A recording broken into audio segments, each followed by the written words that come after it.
Okey, soalan pertama. Okey, tentukan bentuk graf fungsi kuadratik yang berikut sama ada bentuk U, ataupun bentuk senyum, atau bentuk N ataupun bentuk masam. Okey, nak tahu dia punya bentuk graf ni, senang saja. Okey, bentuk graf. Kita tengok saja nilai A dia. Okey, nilai A. Okay, ingat lagi nilai ABC tu. Okey, A tu maksudnya tengok dekat dia punya nilai X kuasa 2 kan. Okey, nilai X kuasa 2 dia. Okey, contohnya. Okey, kalau A positif, dia akan jadi bentuk senyum macam ni. Okey, A negatif, bentuk masam.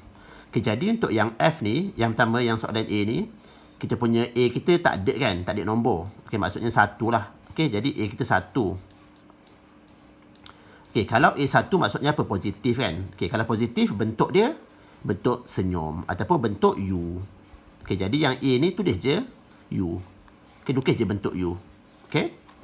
Okey, untuk yang B ni pula, okey, Gx sama dengan negatif X kuasa 2 tambah 2X tolak 4. Okey, kita punya A berapa? Okey, A kita adalah negatif 1. Okey. A kita negatif 1. Okey, jadi nombor negatif. Kalau nombor negatif, bentuk kita adalah masam. Okey, masam, sedih kan? Ataupun huruf N. Jadi, lukis je. Okey, bentuk kita adalah masam. Okey. Jadi, positif untuk nilai A, senyum. Negatif, nilai A, masam. Okey. Jadi, boleh cuba C, D, E, F. Okey, yang nombor 2 pula. Okey, bagi setiap graf fungsi kuadratik Fx sama dengan Ax kuasa 2 tambah Bx tambah C di bawah. Nyatakan julat bagi nilai A. Okey, julat bagi nilai A. Okey, julat ni maksudnya kita beritahulah A itu positif ke negatif. Okey, tapi kalau julat tu kita tulis lah. Okey, kalau positif, A lebih besar daripada kosong. Okey, maksudnya positif. Okey. Kalau A tu negatif, A tu lebih kecil daripada kosong.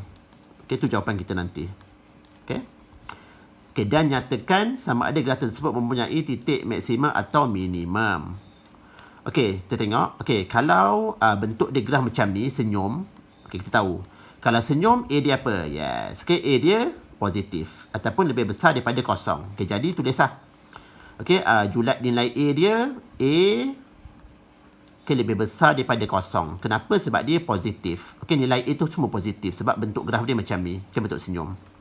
Okey, lepas tu, nak tahu dia maksimum ke minimum, tengok. Okey, kalau A lebih besar daripada kosong, okey, bentuk dia senyum kan. Okey, kalau senyum kita perasan ada nilai yang paling rendah kat bawah ni kan. Nilai yang paling kecil, yang paling rendah untuk Fx tu. Okey, untuk fungsi dia. Okey. Jadi, apabila dia ada nilai yang paling rendah, paling kecil, kita panggil dia sebagai titik minimum. Okey, sebab ni paling rendah kan. Okey, jadi graf bentuk senyum macam ni, dia ada titik minimum. So, tulis je lah. Okey, dia ada titik minimum. Okey, sebab dia ada nilai yang paling rendah kan. Okey, titik minimum. Okey, minta maaf tulisan buruk sikit sebab guna mouse. Okey, titik minimum ni lah yang bawah ni. Sebab dia ada nilai yang paling rendah. Okey, kalau macam soalan B ni pula. Okey, kita tahu bentuk graf masam kan. Bentuk dia masam ataupun bentuk huruf N ni. Okey, dia nilai negatif kan. Okey, masam ke nilai negatif. So, kita tahu julat dia adalah A lebih kecil daripada kosong. Okey, sebab dia negatif. Okey, tu julat nilai A dia. Okey, dekat dia punya fungsi kuadratik ni kan.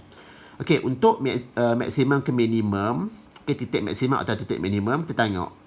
Okey, dia punya bentuk masam tu, dia ada satu titik yang paling tinggi kan. Ni, titik paling tinggi ni, yang cikgu pangkah ni. Okey, jadi, titik yang paling tinggi tu kita panggil sebagai titik maksimum. Okey. Sebab dia ada nilai yang paling tinggi untuk dia punya fungsi Fx tu. Okey, dia nilai yang paling tinggi. Jadi dia titik minimum, titik maksimum lah. Okey, sorry, titik maksimum. Okey, titik maksimum. Okey, minta maaf tulisan buruk, tak apa, asalkan faham kan. Okey, titik maksimum. Okey, sebab dia nilai yang paling tinggi.